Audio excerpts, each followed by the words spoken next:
Alam mo ba 'to mga beshi? Ito nga pala, yung premium lip tint na kapag nilapat sa labi, matte ang atake niya. So, ito nga pala yung metal pop. Shake muna. Wait, may i-explain lang pala ako regarding sa lip tint na to. So, kung makikita nyo may expiration date siyang nakalagay dito sa roller bottle. Yun yung nakakatuwa sa mga ganitong product yung nalalaman natin yung expiration date para hindi natin magagamit o hindi masisira yung balat natin o kung ano man yung sa katawan natin, diba?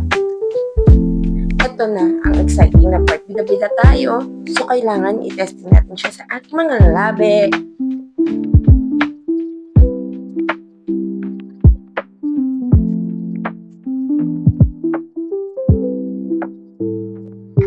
So, ganyan na siya. Super light lang niya. Ayan. Tapos, matte yung datingan niya after ilapat sa labi. Ayan. Diba? Ang ganda. Ang ganda niya. So, yun lang. Yun ang gusto ko i-share sa inyo. So, anong dapat gawin? Anong dapat gawin?